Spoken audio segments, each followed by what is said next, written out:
ko ha. Pakinggan ko.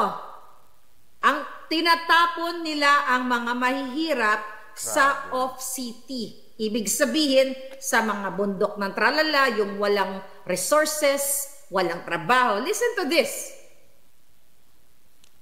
Anong klase yung mga Pilipino? Yung mahihirap, tinatapon natin sa off-city. Diba? Relocation site.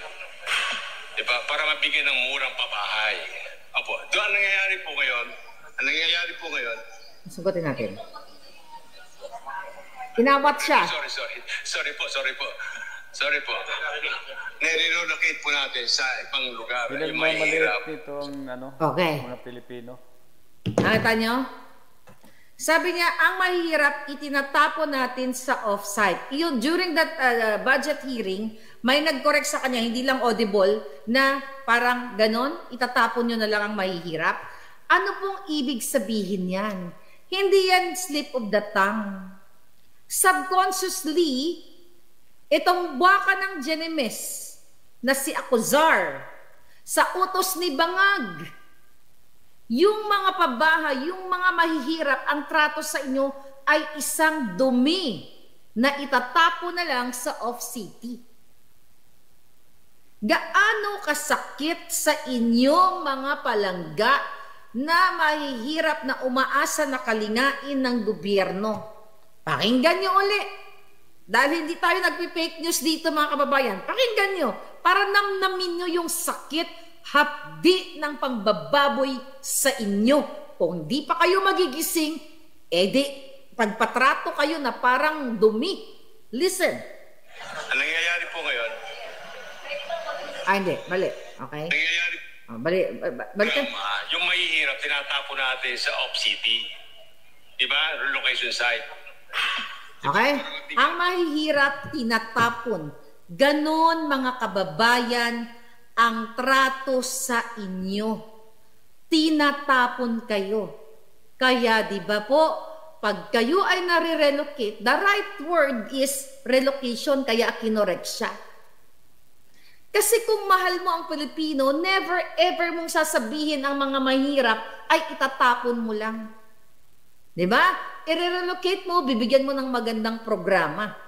Ang tingin sa inyo, mga kababayan, ay isang basura na itatapon kayo sa mga bundok ng tralala, doon sa sinasabi niyang off-city, kung saan man yun, kasi ang tingin po sa inyo ay isang dumi sa lipunan.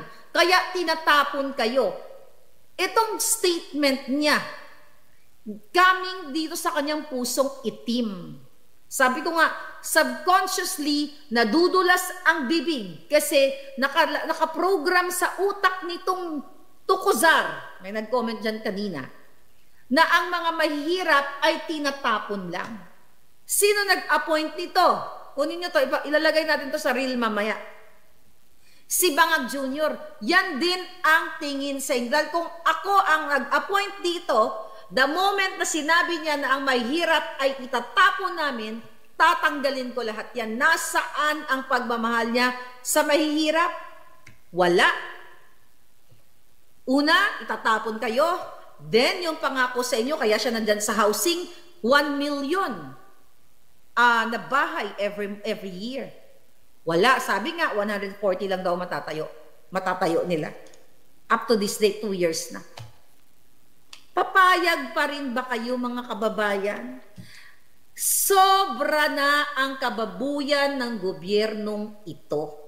Ang tingin po sa inyo ay dumi sa lipunan. Wala po silang pagmamahal sa inyo o pagbibigay sa inyo man lang ng honor as a human being. Na pag kayo ay mahihirap at nangihingi ng mga libreng bahay sa government, ang tingin sa inyo ay basura. Unang-una, mga kababayan, hindi po nila pera ang binibigay dyan sa mga pabahay na yan. Kaya, di ba, itong Acuzar na ito,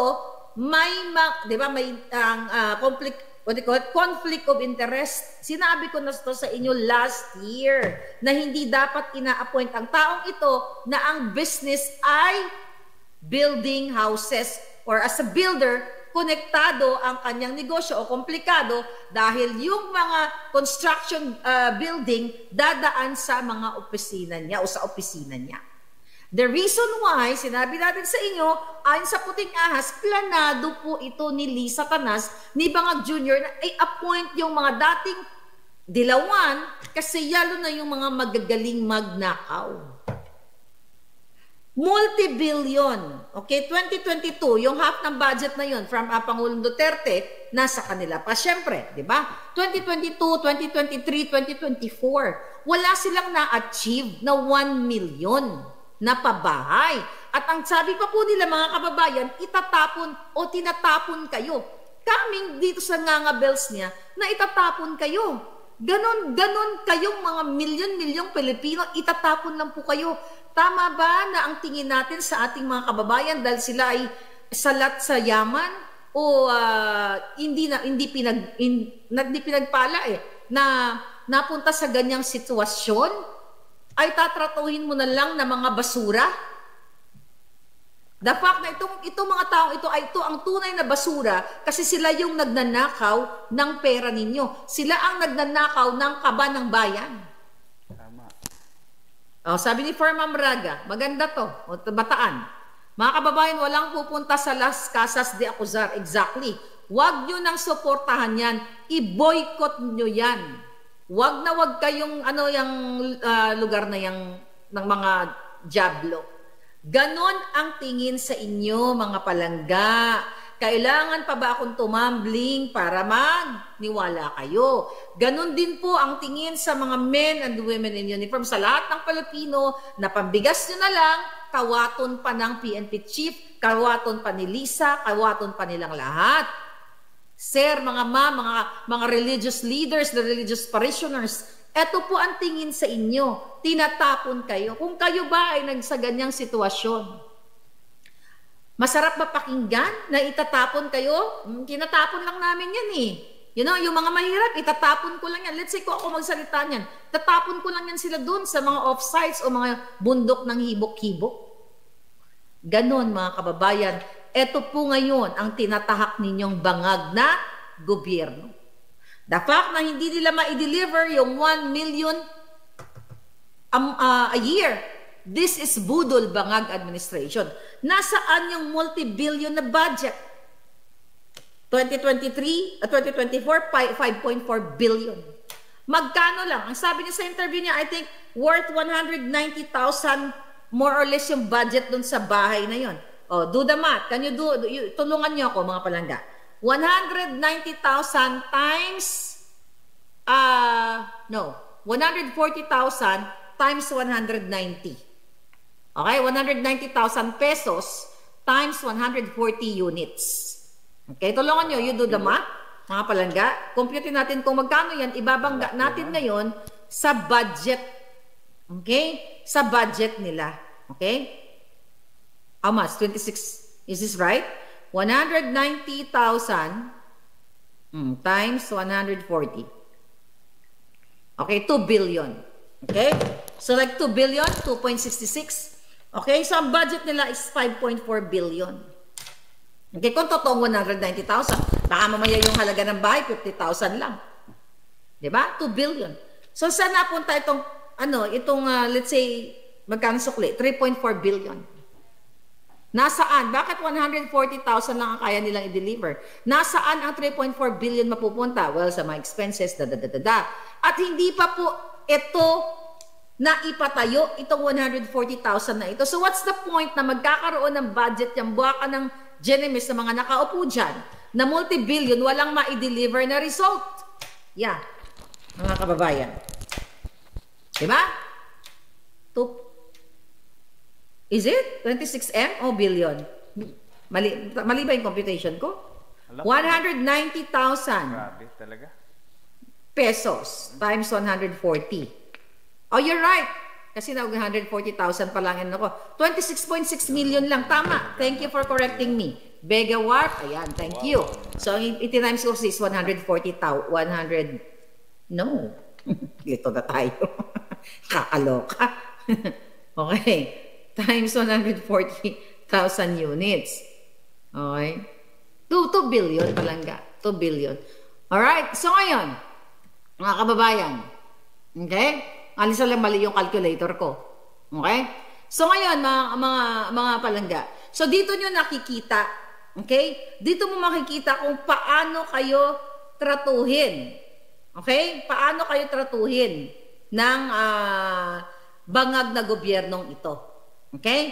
Paano kayo tratuhin ng bangag na mali daw. O sige, mamaya na tayo. Mag-reconcile tayo mamaya. Isabi ng calculator ko, 2.6 billion daw. I cannot mano-mano right now. Okay, sige, fine. Alright, mag-settle tayo mamaya. 26 million o 2 billion, may sobra pa rin yung pera.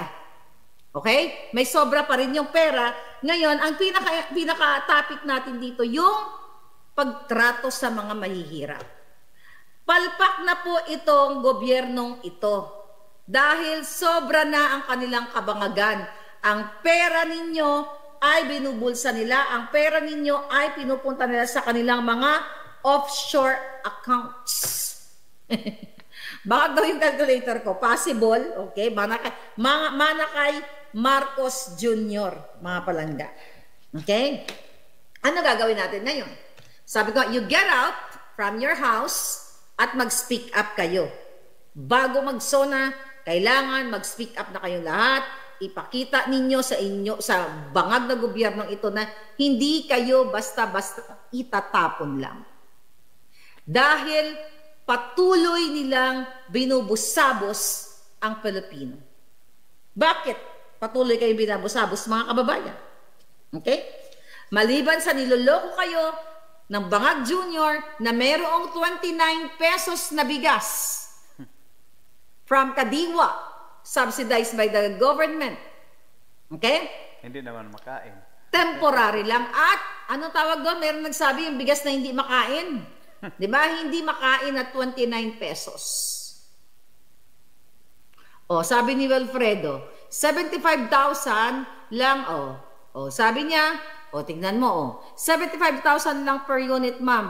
Kasi duplex naman ang pagkakagawa, kaya mura lang. Tsaka, di quality ang gawa. Okay, tamo, may nag-comment pag 75. Yun ang sinasabi ko. Di ba yung sinasabi nilang 190,000, hindi yung totoong 190,000. Magkano pa? Di ba? Magkano? O, sabi mo nga, 75,000 pesos. But again, kaya, tignan niyo yung mga pinapagawa nilang bahay. Walang palikuran. Diba? Tama ba? Meron ba dito nakakaalam, nakapunta na kayo, na baka yung CR is centralized. Yung katulad ng ginawa ng mga dilawan na nagkikitaan kayo ng toilet bowl. Diba? Naalala niyo yun, ang panahon ni Noynoy?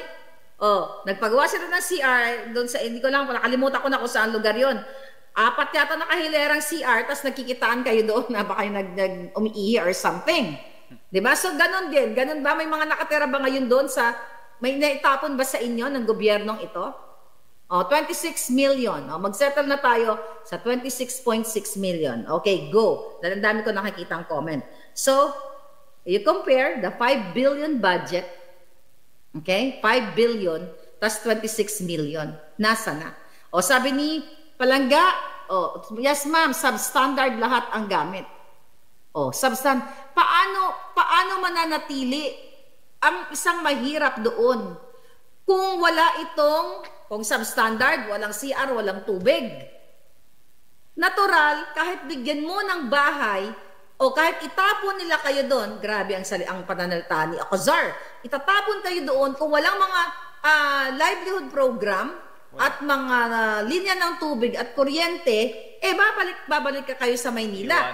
Pipiliin nyo pang tumira sa mga tent o sa mga kalsada, di ba? Kasi pag nasa Maynila kayo, medyo may access kayo kahit papaano. Pupunta lang kayo sa mall, may CR, may tubig, di ba? May mga ganon. So, itong utak ni Bangag, kasi pag gumawa ka ng proyekto, hindi ka lang magpapatayo ng bahay. Magpapatayo ako ng bahay kasi itatapon ko ang mga mahihirap dito. Titignan mo, ano ba yung maibibigay mong programa sa kanila? Diba? Ano ang programang maibibigay sa kanila?